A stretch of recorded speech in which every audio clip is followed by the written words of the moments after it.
natureza íntima de Deus, a gente ainda não sabe, né? Então essas discussões não dá realmente para saber. Mas a Kardec, na Gênesis, realmente usa essa analogia que você falou com como se Deus fosse um fluido, né, que tivesse em todo o universo, né? Vamos dizer assim, como se fosse o perispírito de Deus ali em todo o universo, né? E só que isso é uma analogia, né? Ele usa essa analogia também de um foco onde do universo onde Deus onde o pensamento de Deus se manifestaria, né? Mas ele tenta usar essas analogias, essas comparações, enfim, para a gente tentar compreender, né? Porque realmente é algo muito distante, né? Como o Michel falou, se a gente não entende ainda nem o perispírito, a natureza íntima do perispírito da alma, quanto mais de Deus, né? Então, e na obra O que é o Espiritismo, Kardec também usa uma metáfora como se a gente fosse Deus fosse um oceano e a gente tivesse mergulhado em Deus, né? Ou seja, a gente não é o oceano, mas a gente está mergulhado nesse oceano, né? Na obra O que é o Espiritismo. Então, o que a gente pode usar isso? A tentativa de metáfora, comparação, analogia, mas muito imperfeito ainda, né? E também é imperfeito tentar comparar Deus com o Espírito, né? A gente pode tentar fazer uma comparação, mas ainda é muito perfeito. Compreender realmente não é possível ainda. Perfeito, perfeito. Michel, você achou o texto, Michel? Eu estou com a Gênesis aqui, inclusive. É o item 29, Lauro. Aí, assim, li seu pensamento, viu? Tá nele. Agora eu preciso ver em que lugar aqui.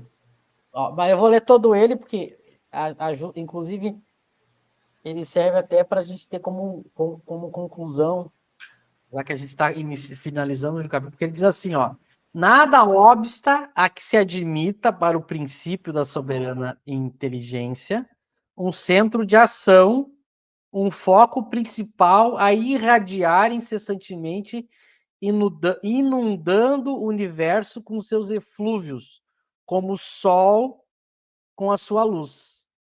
Então ele diz, não tem nada.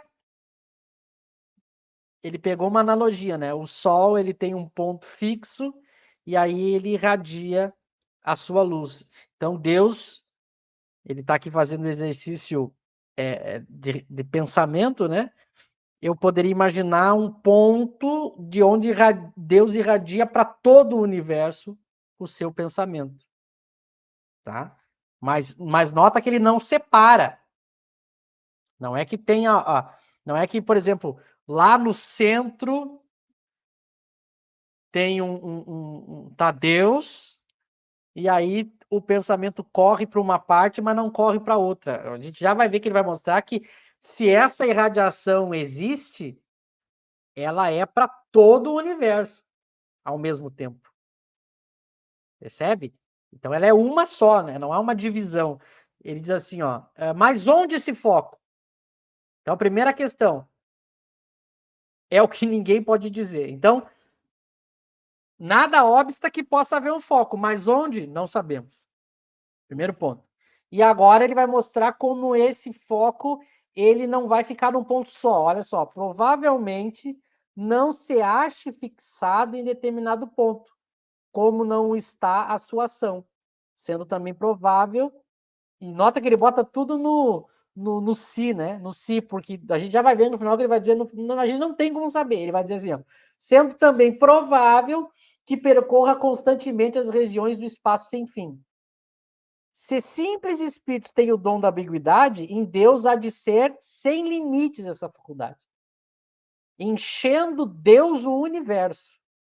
Poder-se-ia ainda admitir a título de hipótese, olha como ele é cuidadoso, que esse foco não precisa transportar-se por se formar em todas as partes onde a soberana vontade julga conveniente que ele se produza, donde o poder dizer-se que está em toda parte, em parte nenhuma. Então não há nem deslocamento. Por que não há um deslocamento?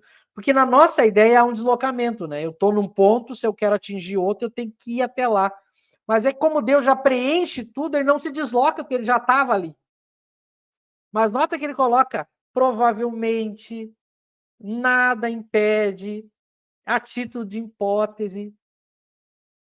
Porque ele. Agora eu vou ler o 30, é importante a gente ler o 30, porque daí o 30 deixa claro a opinião dele. Porque olha o que ele diz. Para ficar claro, diante desses problemas insondáveis, olha a palavra, então é insondável, cumpre que a nossa razão se humilhe. Então ele está dizendo, não adianta, eu tenho que fazer, a razão tem que aceitar. Se eu ficar tentando usar a razão para continuar, eu não soluciono o problema, eu começo a cair em contradições. Deus existe, disso não podemos duvidar. É infinitamente justo e bom, essa é a sua essência. A tudo se estende a sua solicitude. Compreendemos. Então aqui ele está dando o que a gente pode saber. Então Deus existe, Deus é soberanamente justo e bom, a sua solicitude a tudo se estende, então ele é atuante em todo o universo. Só o nosso bem, portanto, pode ele querer, de onde se segue que devemos confiar nele. É o essencial. Aí a frase final, quanto ao mais, esperemos que nos tenhamos tornado dignos de o compreender. Então, a resposta do Espiritismo para essas questões é jogar para o futuro o problema. Mas por que o Espiritismo pode fazer isso? Porque ele apresenta um futuro. Essa é a chave. Ele pode jogar o problema para o futuro porque ele apresenta esse futuro. É isso que as religiões e as filosofias não tinham. Por isso que ela continuava tentando resolver o problema agora, porque como para ela não tinha futuro, percebe a lógica? Como para ela não tinha futuro, ela só tem o agora, ela tem que tentar com o que tem agora resolver o problema. Daí ela fica imaginando, como a gente está fazendo aqui. Mas aí Kardec diz, não, joga para o futuro isso. Ah, mas como que o Espiritismo faz isso? Apresentando o futuro. A vida continua e há um processo de evolução que quando eu me torno espírito puro, aí sim eu desenvolvo uma faculdade, uma faculdade nova, em que eu consigo entender essas questões sem cair em contradição. Então é por isso que eu digo, a gente tem que focar nisso. Os limites que o Espiritismo dá, mas as justificativas que ele dá para aceitar esses limites, só ele pode dar. Que é a revelação, o progresso e a existência do Espírito. Essa é a grande contribuição do Espiritismo. Né? Que, por exemplo, a religião poderia dizer assim, ó, nós não temos como saber porque é um mistério. Bom, é uma justificativa muito fraca para eu desistir de ficar pesquisando. O Espiritismo dá uma mais forte. A justificativa dele de jogar para o futuro é mais forte do que a religião dava. Não é apenas um mistério. Ele explica por que desse mistério e quando que ele vai ter fim. Então, esse o Espiritismo ganha força com isso, né?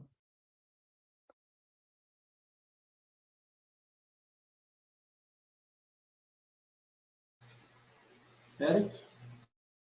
Lauro, você pode abrir eu te mandei um texto no WhatsApp, você consegue abrir?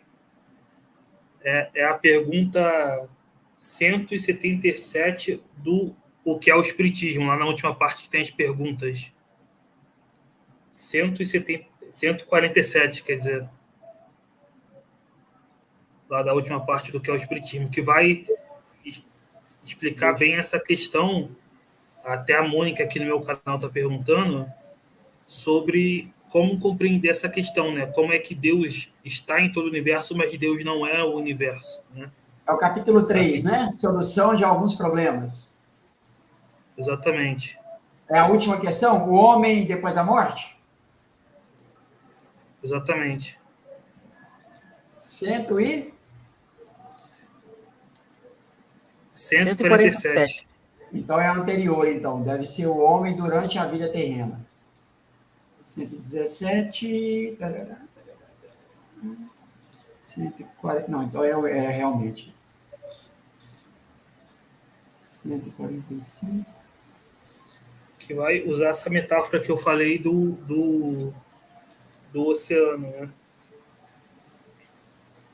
147. Foi lá.